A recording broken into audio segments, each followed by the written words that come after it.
verse 16. This is where the confusion comes in, and this is where they use the book of Enoch. Some people quote because they read this. Shows and all that.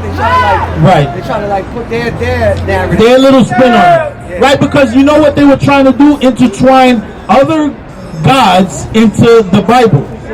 So they had to put a little spin. They had to put their own spin on it.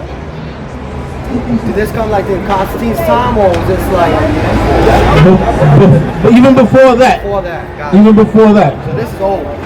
Right. This is an old. This is an old thing. Give me Genesis. Genesis 6, start at 2. Start at 1. Start at 1. Who was it? 6. I don't know why. Read. Book of Genesis.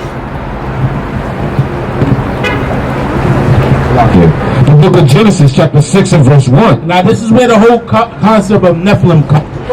But and it came to pass when men began to multiply on the face of the earth. So the subject matter is men multiplying on the face of the earth. Go ahead. And daughters were born unto them. And daughters were born unto them. That the sons of God saw the daughters of men. So that's where the confusion comes in. The sons of God, people think they're talking about angels, right? Saw the daughters of men. Right? Go ahead. That they were fair, and they took the wives of all which they chose. Right, so the sons of God took the daughters of men, wives. Now, people think the sons of God is talking about angels, right? But, go ahead. Verse 3. And the Lord said, my spirit shall not always strive with man. Go ahead. For that he also is flesh. Yet his days shall be 120 years. Go ahead. There were giants on the earth in those days. That's where the confusion comes. Because it says there were giants on the earth in those days. Right? It has nothing to do with sons of men. Right? That has nothing to do. This is a whole different subject matter. And giants weren't talking about these 36 feet. Giants were like men that were like 7, 8 feet, 9 feet. They would be considered giants, right? So now, we wasn't called the Israelites always. You understand? We were called the Israelites after Jacob. But the people before that were called the sons of God. And I'm going to show you why we were called the sons of God. Now read that. This is in Luke. Luke chapter 3, verse 22. And the Holy Spirit descended in a bodily shape like a dove upon him. And a voice from heaven, he said, thou art my beloved son. Indeed, I am well pleased. So this is talking about the lineage of Christ.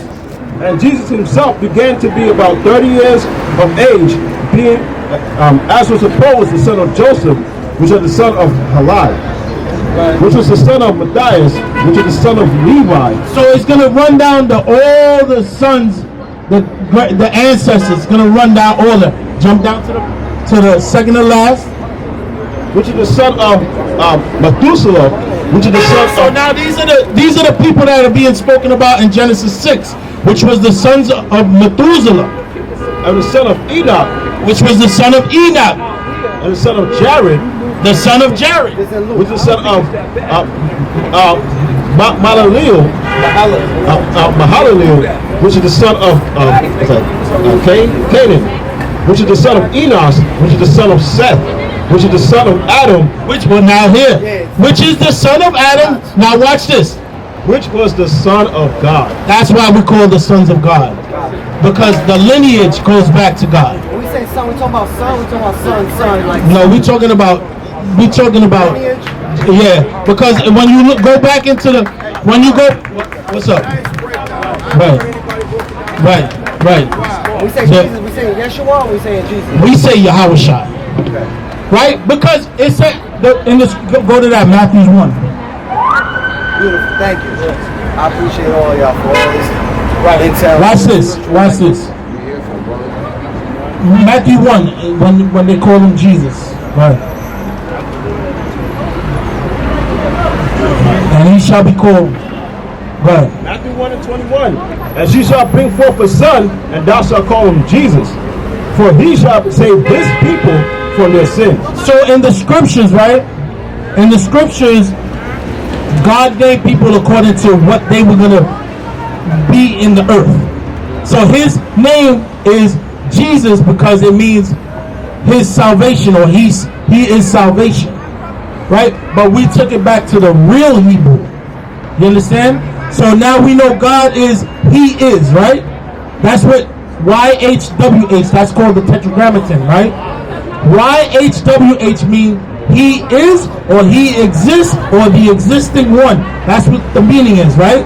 So Christ's name had to incorporate Yahweh. That's why we say Yahweh, right? So Yahweh means he is, right? And Shai is salvation. Yahweh Shai, he is salvation. That's why we call him Yahweh Shai. You understand? That's why, and it tells you, you can't get to the Father unless you call out his name. So he's the truth, we gotta get right? to him. So now they changed it in the scriptures. So a lot of us think that we're calling out, a lot of us think we have that mediator by saying Jesus, but you don't have the mediator because you're calling out Jesus when you're supposed to be calling out Yahweh Shai. That's his name. It sounds funny because we're not used to it, right? That's his name, Yahweh Shai. Now when you said Joshua, Yehoshua, that's a form of it. Yehoshua is a form of it, but that's a bastardized form. Why? Because in a certain time, back in ancient times, we had what's called the Masoretes, right? And they created vowel points. Our language don't have vowels in it. It has two vowels. Let me not say no vowels. It has I and A. That's it. You understand? So the Masoretes, to hide the name of God, they put vowel points on all the words. So now you say it in a bastardized way. Gotcha. You understand? Gotcha. So they hide in it. They of course. Why do you think Yahweh, the tetragrammaton, every time, it's never spelled out in the Bible. When you see it, it's Lord in capitals. You understand? Now just power, and they want to keep that. No, because the name of the Most High, the real name, is terrible to the heathen. It's terrible, right? There is thousands of scriptures that talk about the name, exalting the name of the Most High, and they don't want us to exalt the name of the Most High, right? So how do you take it away from them? You take it out the book. Now everybody's calling him Lord God, Jehovah. You understand? Yeah. Take the name out the book so you can't exalt the name of the Most High. Get me Isaiah 42 and 8. I know I said I was coming down, but the spirit right now, family, all right? Just real quick. All right? I need deprogramming. Right. That's what baptism means. That's exactly what baptism means. To deprogram. Right? I need to get. I'm gonna show you how that means deprogramming too. Yeah, 42 and 8. Watch this. The book of Isaiah, chapter 42. And read it verbatim, and then we're gonna read it with God's name. Come. The book of Isaiah, chapter 52 and verse 8. 42. Salakia, 42 and 8. Right. Once he reads that, you get that. I am the Lord. This is my name, and my glory will I not give to another. So God said, is his name the Lord? No, right? It's not the Lord. That's a title. Actually, I'm gonna go even deeper. When you go deeper into it, Lord means Baal. Lord means Baal. Is that bad? That's bad, no? You know it's bad, right? Right. That's like a, So you're saying I am Baal. This is my name. oh, so they put that out there. Like, So they put it in there. Hello, You understand? Right, right. Now read it the way it's supposed to be read. Gotcha. Come.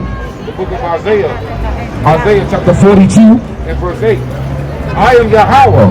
This is my name, That's his name. and my glory I will not give to another. There's no other name under the sun that you can give that will be glorified. Only Yahweh. So that's why Christ, in order for him to be glorified, his name had to be within his name. You understand? Because there's no other glory under the sun. That's why. You see how this book works together? This book is so intricate, man. But it's encrypted, right? Right. You gotta like, brother, if you into part in the Bible that says there's going to be false prophets. of course there's going to be false prophets. So how do you know who's a false prophet? when they speak, get me Deuteronomy 18 and 18. Those are false prophets, right? Because you know why they're false prophets? They prophesied that if you donate to me, I'm going to give you millions of dollars. You're going to be, your wealth is going to be exalted, right? That's a false prophet.